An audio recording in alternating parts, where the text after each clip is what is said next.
जी, बिस्मिल्लाहिर्रहमानिर्रहीम। अस्सलाम वालेकुम। मैं हूँ बिलाल अहमद। उम्मीद है आप सब खैरियत से होंगे। कराची से लाहौर का सफ़र और लाहौर में शदीद तरीन गर्मी के अंदर 4 से 5 रोज़ गुजारे, लेकिन दुआ ज़हरा केस के सिलसिले में बहुत कुछ मिला है। बहुत कुछ ऐसा जो यकीनी तौर पर आपके ज़हनों में भी होगा और मेरे ज़हनों में भी था।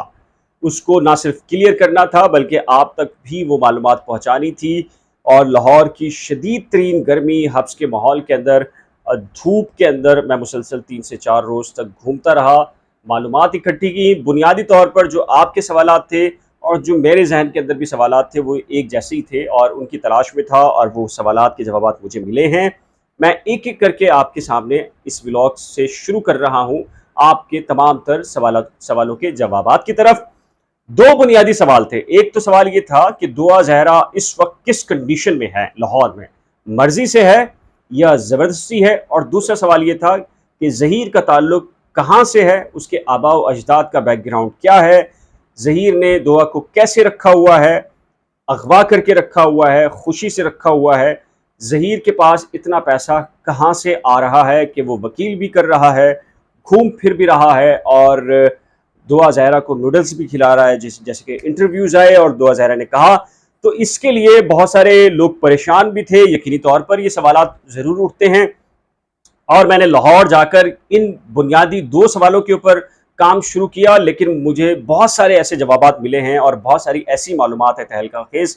यानी कि जब पहला विज़िट हुआ दुआ ज़हरा का और ज़हीर का, तो मेरे इल्म में ऑफिशियली तौर के ऊपर ये बात आई कि दुआ और ज़हीर को कत्ल करने का मंसूबा था। और वो अहकामात कहाँ से थे, कोई 20-25 लाख रुपए की बात भी हो चुकी थी कहीं पर, पाकिस्तान बाहर से किसी ने कुछ सेटिंग की थी या नहीं की थी, लेकिन ये अलग सब्जेक्ट है, इस पे अलग से बात करूंगा मैं। लेकिन जो बुनियादी दो सवालात थे उन्हीं की तरफ महदूद रहेंगे और उसके वो जवाब देने की पूरी कोशिश करूंगा। तो सबसे पहले बात करते हैं ज़हीर की। ज़हीर का फैमिली बैकग्राउंड, ज़हीर के बाप दादा और जो मौजूदा ज़हीर की फैमिली और जो ज़हीर के पास पैसा आ रहा है, ये बहुत अहम नुक्ता है। इसकी तरफ मैं आपको बता देता हूँ। बुनियादी तौर पर जो ज़हीर के दादा हैं मकबूल अहमद, इनका ताल्लुक लाहौर से नहीं था। ये हवेली लखा दयालपुर तहसील और ज़िला उकाड़ा है, वहाँ के रिहाइश पजीर थे।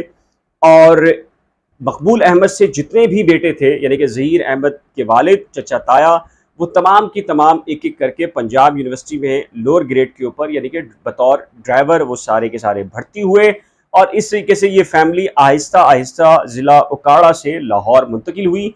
और 2 से 3 महीने पहले भी जो ज़हीर अहमद का घर है, वो जो शहरी इलाकों में जो सहूलियात मुयस्सर होती हैं, यानी कि अलग से वॉशरूम, अलग से किचन और घर की बुनियादी ज़रूरियात, वो 2 से 3 महीने पहले वो ज़रूरियात भी उस घर के अंदर नहीं थी। 3 कमरों पर मुश्तमिल जो घर था, उसी में वॉशरूम था, उसी में किचन था, खस्ता हाल था। कहा जाता है कि बहुत अच्छी सफाई सुथराई भी नहीं थी। फिर अचानक कैसे क्या हुआ आपको बताता हूँ। अच्छा, इसी दौरान जब ज़हीर के ताया वालिद चचा को बतौर ड्राइवर भर्ती करवा दिया गया, तो उसके बाद जो नूर मुनीर हैं ज़हीर की वालदा, इनकी भी इसी दौरान मुलाजमत हो गई।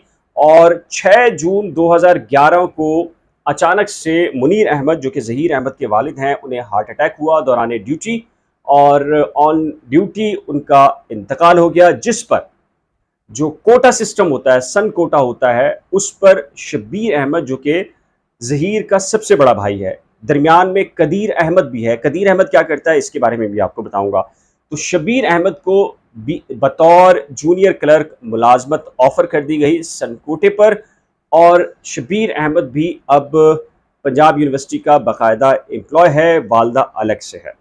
अच्छा, 3 भाई हैं ये। शब्बीर अहमद पहले नंबर पर है, उसके बाद कदीर अहमद है और तीसरे नंबर पर ज़हीर अहमद है।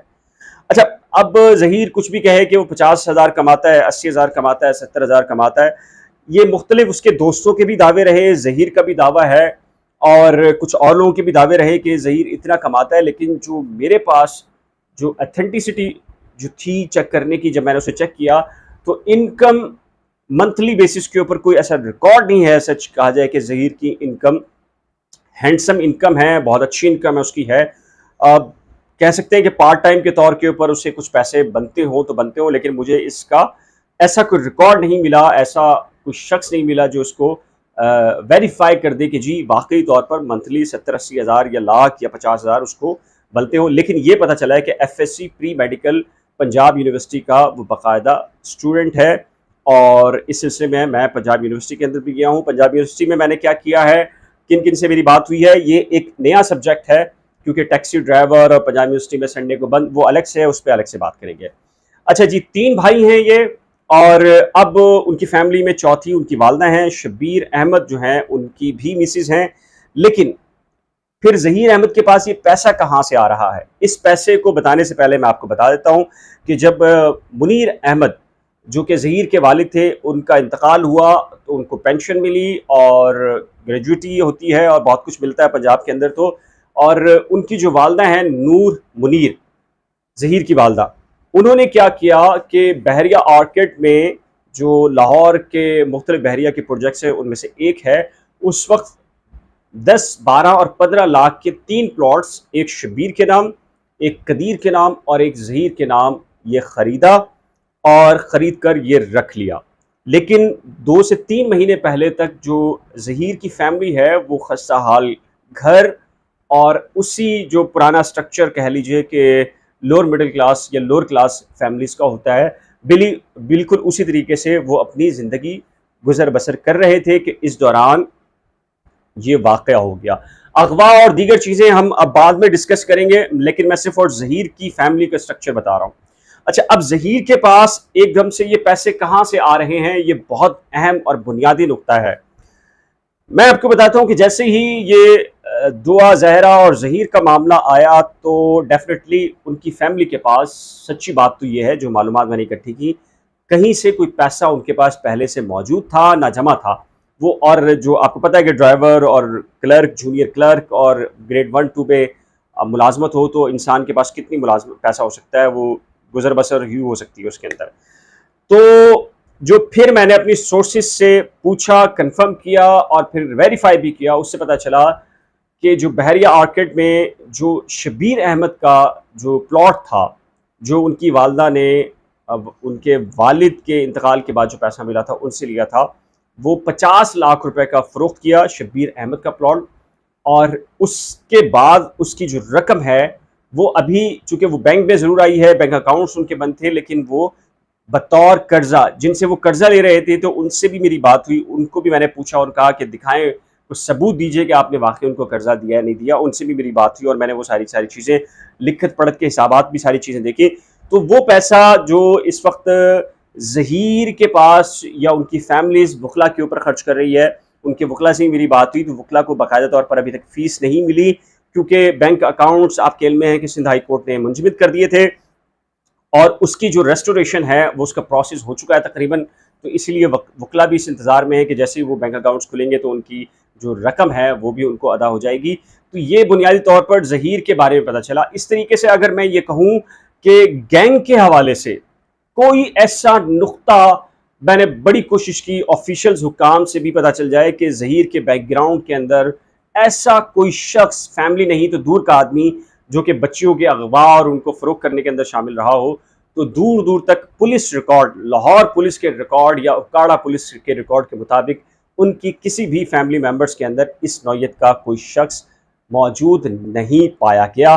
तो इस बुनियाद पर जो बहुत सारे शकूक थे कि जी ज़हीर का ताल्लुक किसी गैंगस्टर से है। अच्छा, अब इस पर बात करेंगे अगले व्लॉग में कि ज़हीर का जो फैमिली स्टेटस है और फिर दुआ ज़हरा का जो फैमिली स्टेटस है वो क्या मैच करता है या मिसमैच करता है, और मिसमैच करता है तो दुआ ज़हरा को इस वक्त लाहौर में ज़हीर अहमद के घर में क्या इश्यूज़ दरपेश हैं और उन इश्यूज़ की वजह से क्या ये जो रिलेशन है दुआ ज़हरा ज़हीर के दरमियान वो कितना अरसा एक्सपेक्टेड है। हमारी दुआ तो ये है कि अगर ताल्लुक जायज़ है और निकाह हो चुका है, अदालतें अगर करार दे देती हैं तो वो तवील अरसे तक चले। लेकिन एक प्रेडिक्शन जो मैंने वहाँ घंटों काम किया, लोगों से पूछा, उनकी प्रेडिक्शंस क्या है, अगले व्लॉग में 3 से 4 व्लॉग्स में मैं आपको एक एक सब्जेक्ट करके पूरी की पूरी जो तफसीलात हैं पूरी बयान करने की पूरी कोशिश करूंगा और जो कुछ मिला है पूरी ईमानदारी के साथ आपको बयान करने की कोशिश करूंगा। आपके सिलसिले में क्या राय है, आप मजीद क्या जानना चाहते हैं? यकीनी तौर पर मैं वहां से बहुत कुछ हासिल करके आया हूँ, लेकिन मुमकिन है कि मैं भूल जाऊं किसी चीज़ को। कमेंट सेक्शन में ज़रूर बताइएगा कि आपको कौन सी मालूमात चाहिए, तो मैं कोशिश करूँगा कि आपको वो मालूमात मैं आपको फ़राहम कर सकूँ। कमेंट सेक्शन में ज़रूर बताइएगा। अगर ये व्लॉग पसंद आ जाए तो इसको लाइक कीजिएगा, शेयर भी कीजिएगा, और अगर आपने मेरे यूट्यूब चैनल को अभी तक सब्सक्राइब नहीं किया तो बराए करम सब्सक्राइब, वीडियो को शेयर, लाइक और बेल आइकन को लाज़िम प्रेस कीजिएगा। अल्लाह हाफ़िज़।